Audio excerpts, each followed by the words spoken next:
Radio in motion. Program loading in 3, 2, 1. Program activated. Attention everyone, the unpleasant noise you are about to hear coming from your radio is not a mistake.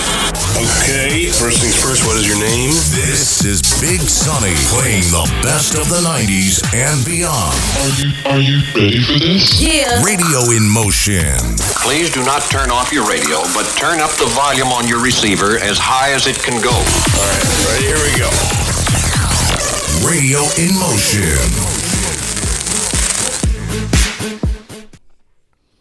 All right, welcome back to the show.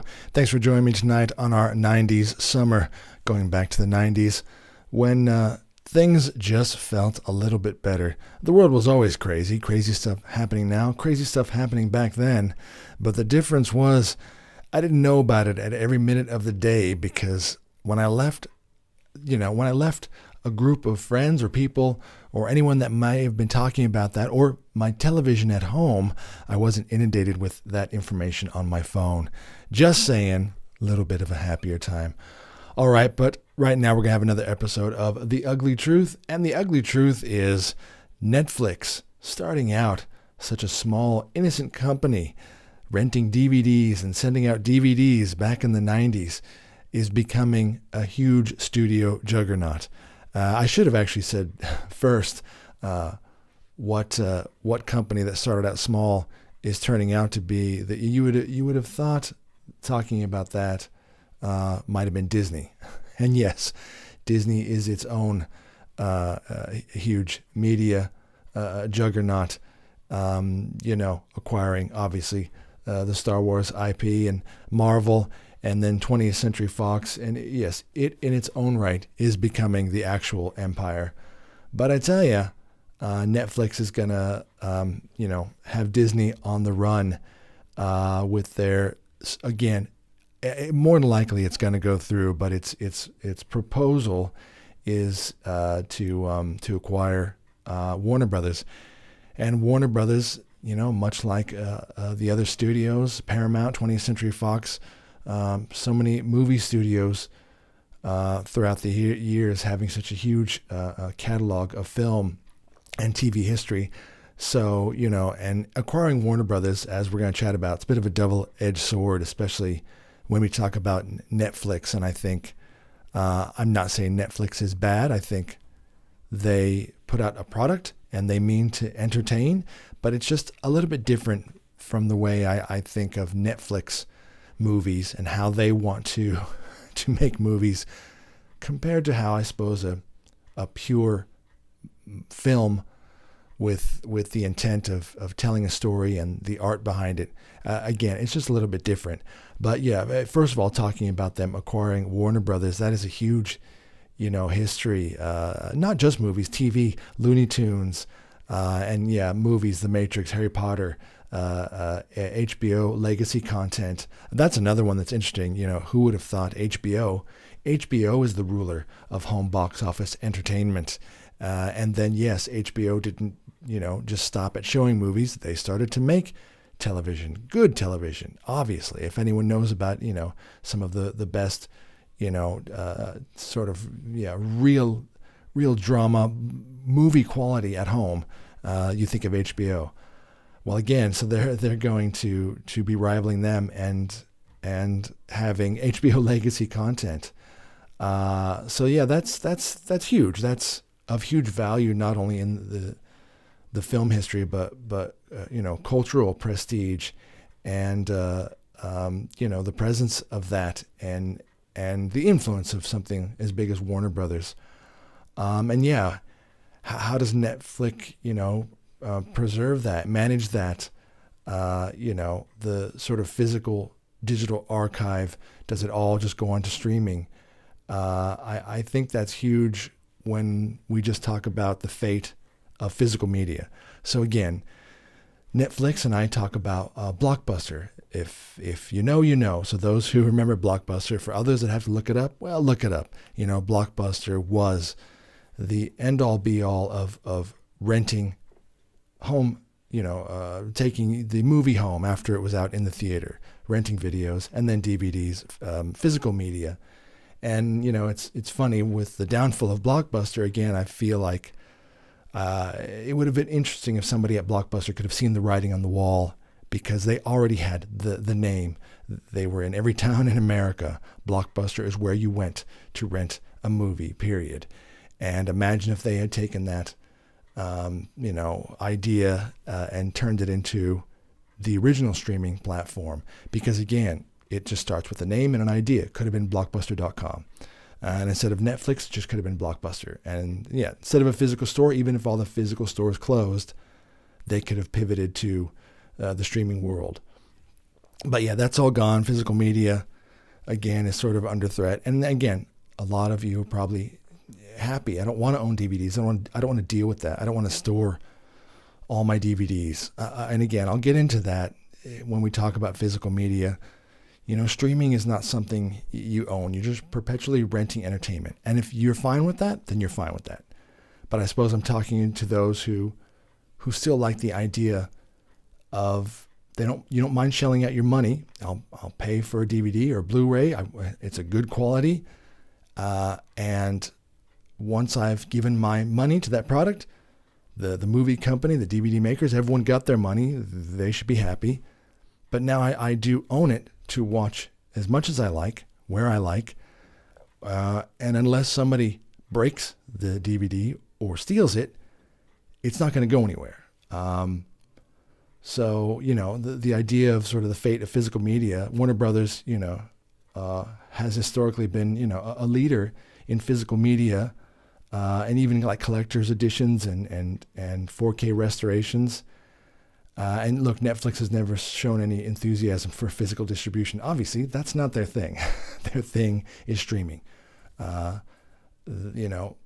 Physical media is something that takes a different sort of effort. The thing has to be made. It's something you can hold. It's a DVD, much like a videotape or a record. And again, that seems archaic.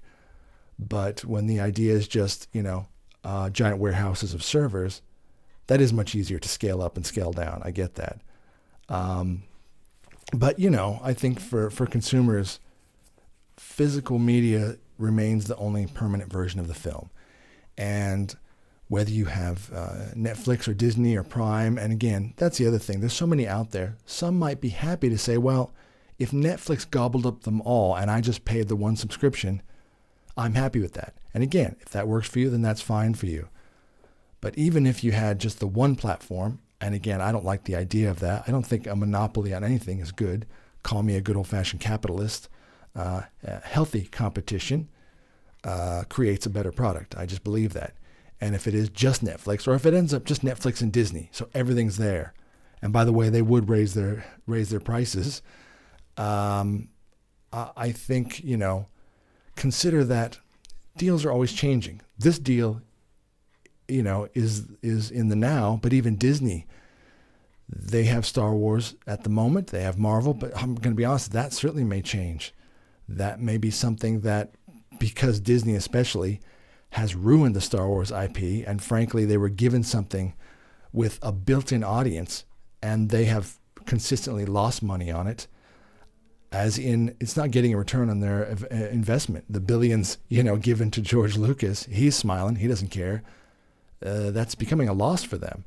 So again, behind the scenes, empires rise and fall, and as do giant studios. So the point is as these deals are made, your favorite movies that you think you have in your favorites collection, they come and go. That happens now on Netflix because they don't own all the rights. And then it goes to a Paramount Streaming or Warner Brothers. And again, you're like, I don't want to deal with all these different streaming apps. I don't either. That's also annoying. But it's especially, you just want to sit down and watch your favorite movie. I've noticed recently I'm looking for Christmas movies. Well, it's easier just to watch the ones I own because I'm looking around on every different platform and there's maybe 2 here, 3 there, 1 here. That's also annoying. And again, they come and go. So that's the thing.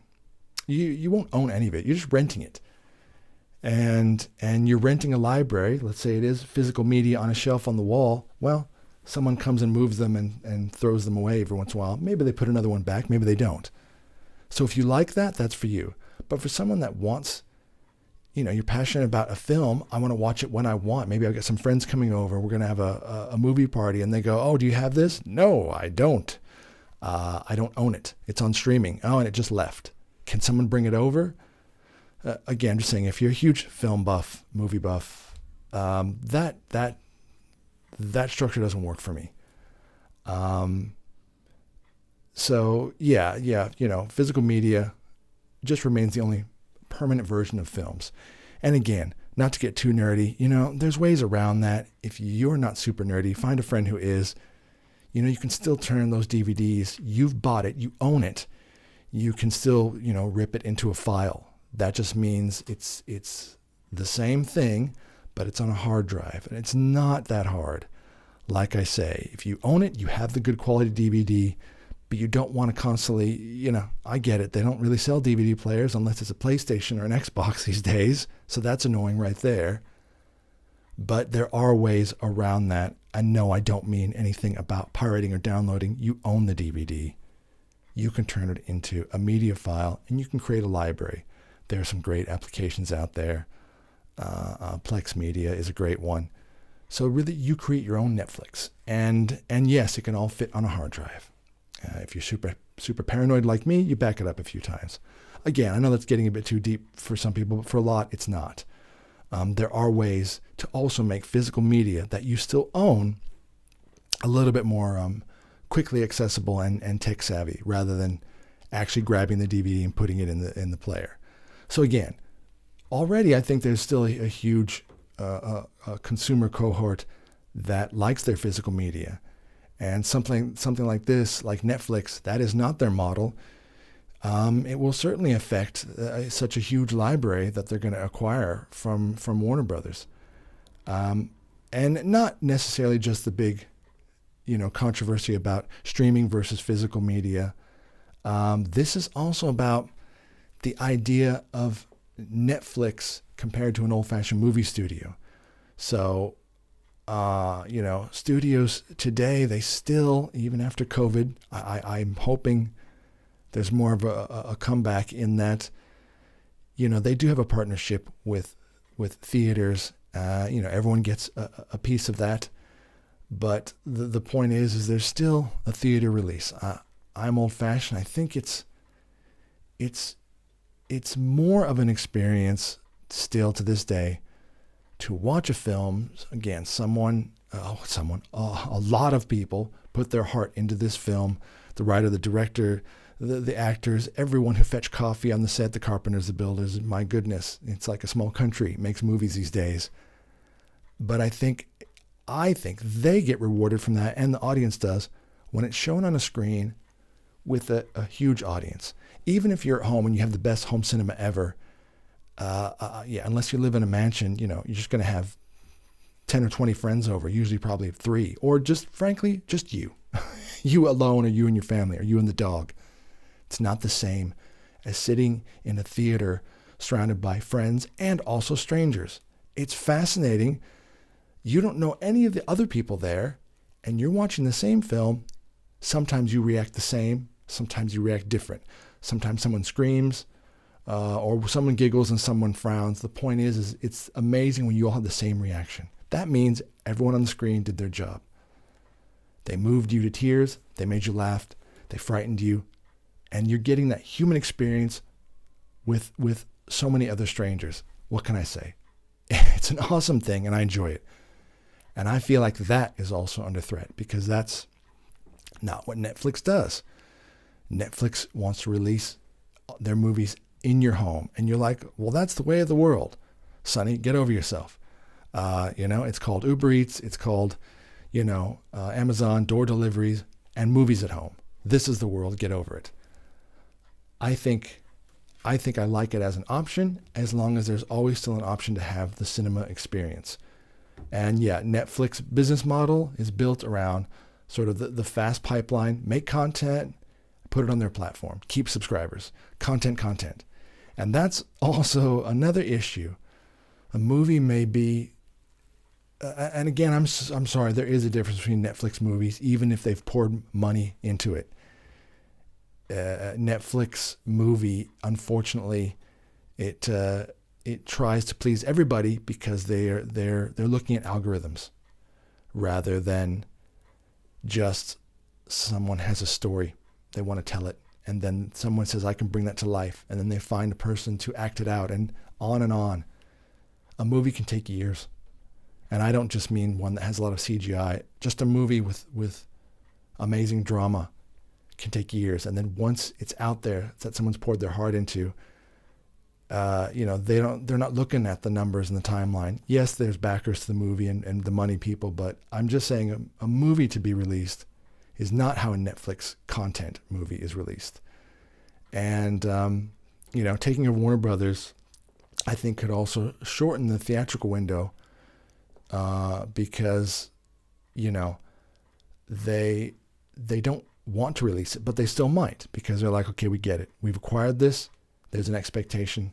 Maybe there's even a deal in the contract. You still have to release actual movies in the theaters. That's fine. They may do that.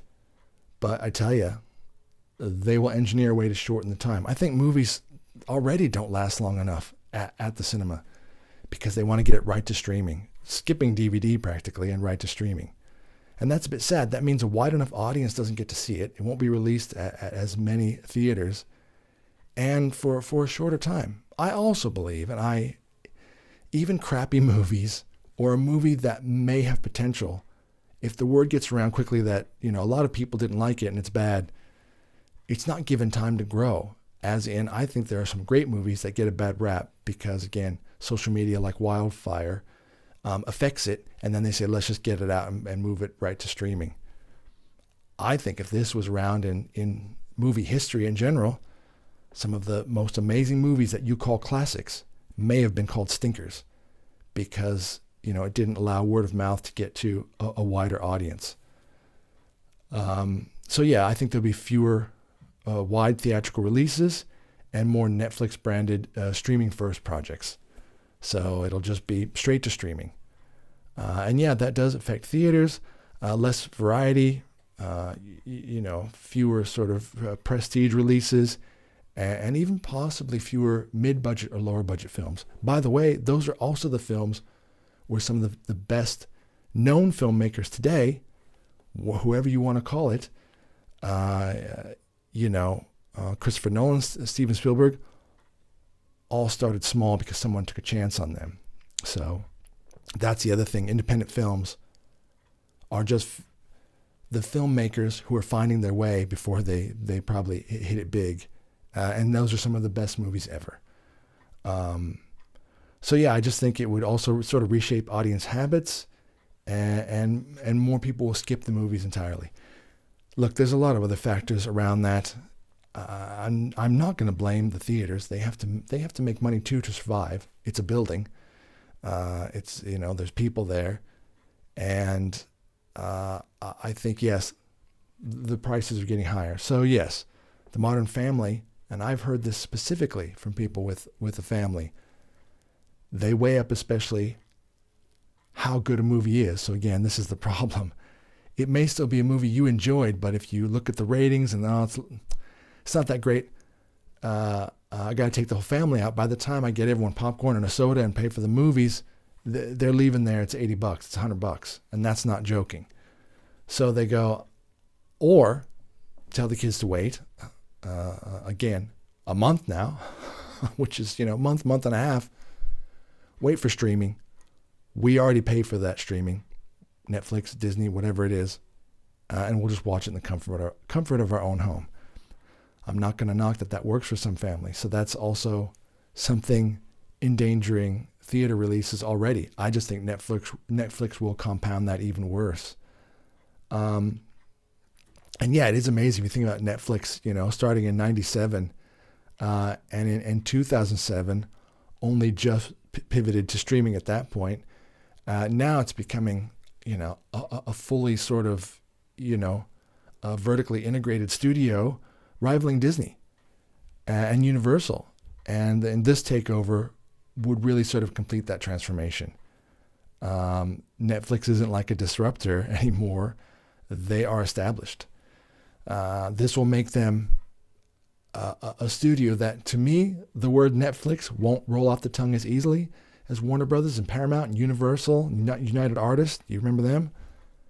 But for the younger people, it will. Oh yeah, it's a movie studio. It's the movie studio.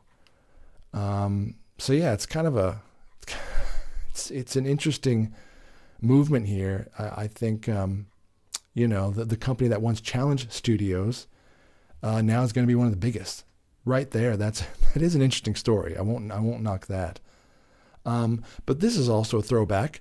If you know anything about old Hollywood, this kind of thing already happened in the past, and then there are actually laws put against this. Again, just like any business with a monopoly, which I thought America was about. I'll get into that another time, but I think, unfortunately, the idea of monopoly is starting to take over anyway.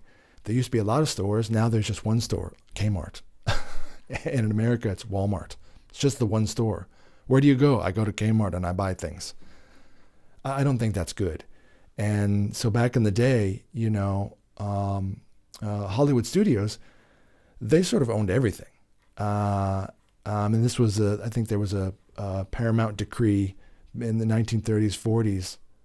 But before that, studios, they owned the production, the distribution, they owned the theaters. That was crazy. So they had their own theaters, which means they had all the muscle to do exactly what they wanted, to release it exactly how they wanted it, and also take all the profit, or most of it, not leaving anything for anyone working at the theater. And this is the biggest one. And look this up. These are great documentaries. They owned the talent. You were contracted to a studio. Actors today, have an agent, and the agent just goes, all right, we're going to make this contract and bonus, and you get this signed. They used to sign up to 20th Century Fox, and there were all the different popular actors at the time, the Humphrey Bogarts and the Marilyn Monroes, back to the Charlie Chaplin days. 20th Century Fox owned this group, Paramount owned this, Warner Brothers had this group of actors and actresses, and they just did their thing. And yes, they churned out movies. Maybe not as quick as today, but they were in full swing. And like I say, that worked for them. But now Netflix, controlling a major studio, raises these red flags again. It's market consolidation. Fewer places for creators to sell their work. If you don't like the Netflix model, maybe you'll be out. I think one company controlling that much sort of cultural influence, it's something to keep an eye on. I don't know if it's good or bad. I don't think it's good. But yeah, I think this also impacts the filmmakers and the art of cinema. What can I say? Like any piece of art, that's why, I enjoy doing reviews. I enjoy watching reviews about movies. But I always say, make up your own mind. You can listen to me and I might have a go at something, but I don't ever condemn one. I don't ever say, I have never once said, don't go see this movie. I actually don't like movie reviewers that do that. I don't think that's fair. You make your own decision. But like a piece of art, music, any piece of art, a film is up for being criticized. And Netflix prioritizes projects that are like safe bets. You know what I mean? They look at the broad demographics, predictable, what genre is safe right now? Are people still into movie heroes? Maybe they want more action. It's formula driven. What does the formula say? Marvel and DC, that's out. But action drama, rom-com is in, 90%. Don't tell me they don't do that. Of course they do that. And I think sometimes when you try to please everyone, you end up pleasing no one. That's a fact. That's why a lot of the Netflix movies seem like, coming this Friday, the new Netflix generic movie for everyone movie, starring pleasing actor and actress with a balance of adventure and romance. There's no risk taking. There's no artistic risk. There's no experimentation. And I think, yeah, I think that's how you got some of the movies that young people watch to this day, and they are astounded by it. You know, they stand the test of time, and there's a reason for that. And Warner Brothers has been one of those studios that has historically supported high risk, you know, director-driven work. Stanley Kubrick, Nolan, Richard Donner, Clint Eastwood. Clint Eastwood is a huge cornerstone for Warner Brothers. And yeah, a lot of his projects, maybe they didn't seem like it was going to be a thing. And also Clint Eastwood, again, nowadays actor turned director seems kind of normal.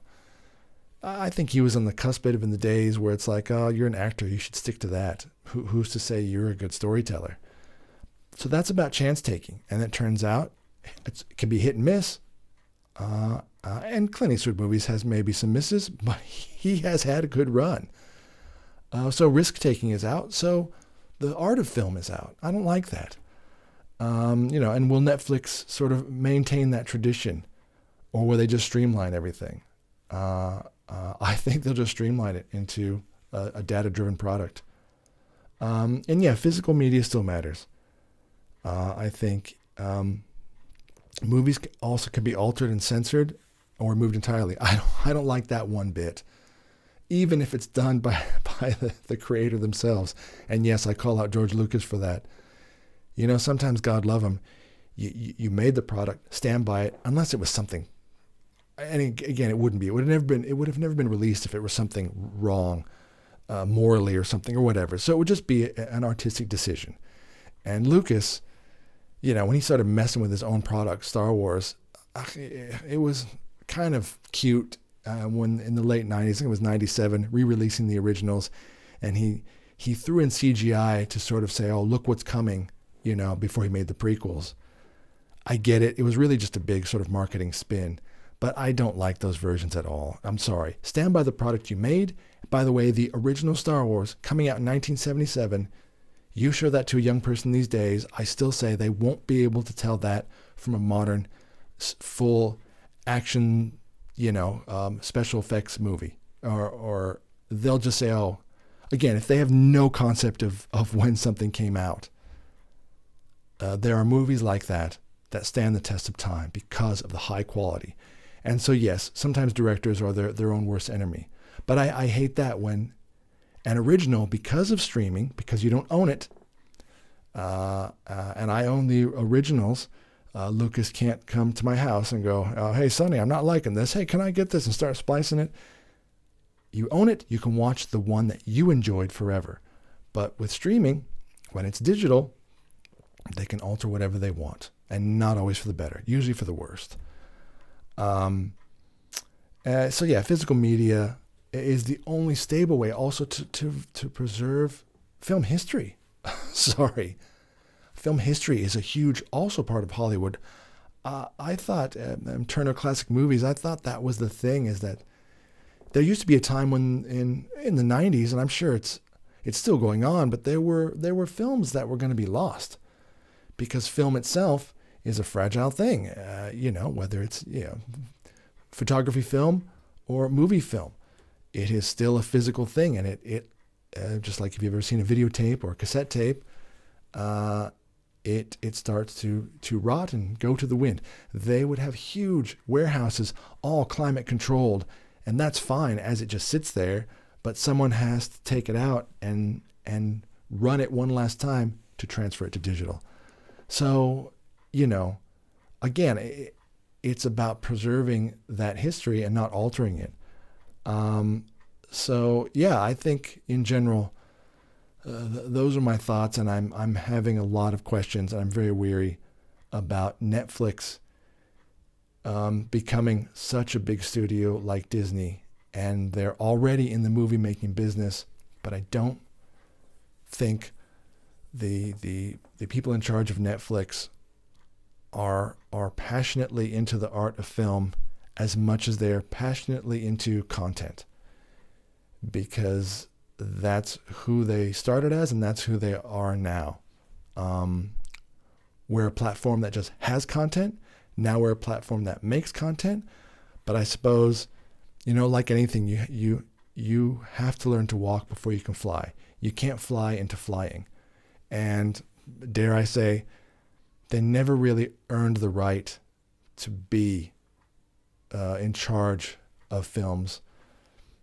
Yeah, as much as the studios, like I said, used to be sort of a monopoly back in the day, at least they earned the right to have started in the early days of film, to have started in the days of silent film, the kind of silent films where, there would be a guy in there playing the piano and people would be in awe of this magical light that's on the screen. And that's where those original movie studios started, and they evolved and earned the right to become the big studio. And yeah, maybe they got too big for their britches. Maybe they couldn't adapt. I get that too. Everyone's like, well, all these studios are old-fashioned and they can't adapt to the modern world. I still think that they have earned the right to evolve in good time, and I wish they would have done that better. Look, I'll also leave this with that Warner Brothers has a lot of debt. I think it's about $30 million. So when Netflix, I don't want to say the number because I don't want to get it wrong, but they paid a lot more than that.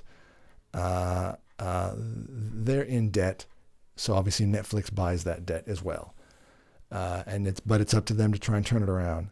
So yeah, you could also say Warner Brothers or anyone that's getting taken over, whoever's in charge there, it's sad, is not doing a good job.